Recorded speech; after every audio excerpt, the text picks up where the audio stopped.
നമസ്കാരം. മെട്രോ മാറ്റിനിയിലേക്ക് സ്വാഗതം. തൃശൂരിൽ ചരിത്ര വിജയം നേടിയിട്ടും സഹമന്ത്രി സ്ഥാനം മാത്രം നൽകിയതിൽ സുരേഷ് ഗോപിക്ക് അതൃപ്തി എന്നാണ് പുറത്തുവരുന്ന സൂചനകൾ. പദവി ഉപേക്ഷിക്കാൻ താരം ആഗ്രഹിക്കുന്നതായി അടുത്ത വൃത്തങ്ങളാണ് സൂചന നൽകിയത്.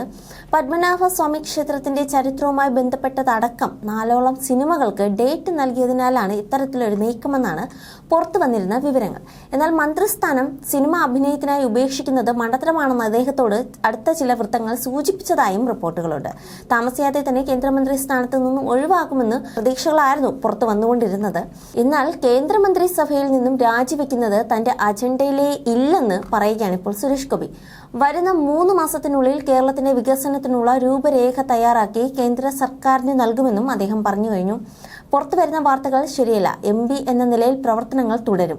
കേരളത്തിന്റെ വികസനവുമായി ബന്ധപ്പെട്ട രൂപരേഖ തയ്യാറാക്കി കേന്ദ്ര സർക്കാരിനും നൽകും. സിനിമ എന്റെ പാഷനാണെന്ന് പ്രധാനമന്ത്രിക്കും അറിയാവുന്ന കാര്യമാണ്. കുറച്ച് സിനിമകൾ ചെയ്ത് പൂർത്തിയാക്കേണ്ടതുണ്ട്. അതുമായി ബന്ധപ്പെട്ട ധാരണകൾ ഉണ്ടാക്കേണ്ടതുണ്ട്. അതല്ലാതെ രാജിവെക്കുന്നത് അജണ്ടയിലേ ഇല്ല എന്നും സുരേഷ് ഗോപി തർപ്പിച്ചു പറയുകയാണ്. സത്യപ്രതിജ്ഞയ്ക്ക് ക്ഷണിച്ചുകൊണ്ടുള്ള കത്തിൽ തന്നെ പരാമർശിക്കാറുണ്ട് സഹമന്ത്രിയാണ് സത്യപ്രതിജ്ഞ ചെയ്യുന്നതെന്ന്. അതിൽ അതൃപ്തി ഉണ്ടെങ്കിൽ സത്യപ്രതിജ്ഞയ്ക്ക് പോകാതിരിക്കേണ്ടതാണ്. അത്തരത്തിലാണ് NCP നേതാക്കളായ അജിത് പവാറും പ്രഫുൽ പട്ടേലും ചെയ്തത്. അതേസമയം പുതിയ മന്ത്രിമാരുടെ വകുപ്പുകൾ ഇന്നറിയും. സുരേഷ് ഗോപിക്ക് സാംസ്കാരിക വകുപ്പ് നൽകിയേക്കുമെന്ന സൂചനയാണ് ആദ്യഘട്ടത്തിൽ പുറത്തുവന്നത്. വിജയത്തിന് ശേഷം ഡൽഹിയിലെത്തി മോദിയെ കണ്ട സുരേഷ് ഗോപി 3ാം മോദി മന്ത്രിസഭയിൽ സീറ്റ് ഉറപ്പിച്ചിരുന്നു. ഔദ്യോഗിക അറിയിപ്പും വിവരങ്ങളും പിന്നാലെ ലഭിക്കുമെന്നും കൂടിക്കാഴ്ചയിൽ അറിയിച്ചിരുന്നു. എന്നാൽ പത്മനാഭ സ്വാമി ക്ഷേത്ര ദർശനം ഉൾപ്പെടെ പൂർത്തിയാക്കാനായി സുരേഷ് ഗോപി ശനിയാഴ്ച ഡൽഹിയിൽ നിന്നും തലസ്ഥാനത്തെത്തിയിരുന്നു. ഇന്നലെ രാവിലെ തന്നെ തലസ്ഥാനത്ത് നിന്നും പുറപ്പെടുമെന്നായിരുന്നു വിവരം. ഇതിനായി പുലർച്ചെ മുതൽ മാധ്യമങ്ങൾ ശാസ്തമംഗലത്തെ വീട്ടിലും വിമാനത്താവളത്തിലും നിലയുറപ്പിച്ചിരുന്നു. രാവിലെ 6:10 ഉള്ള എയർ ഇന്ത്യ ഫ്ലൈറ്റിൽ 3 ടിക്കറ്റുകൾ അദ്ദേഹം ബ്ലോക്ക് ചെയ്തിരുന്നു. എന്നാൽ ഇന്നലെ പുലർച്ചെ വരെയും ഔദ്യോഗിക അറിയിപ്പ് ലഭിക്കാത്തതിനാൽ രാവിലെ പുറപ്പെട്ടിരുന്നില്ല. ഇതോടെ സുരേഷ് ഗോപി ആദ്യഘട്ടത്തിൽ മന്ത്രിയാകാൻ ഇടയില്ലെന്ന അഭ്യൂഹം ചാനലുകളിൽ പ്രചരിച്ചു.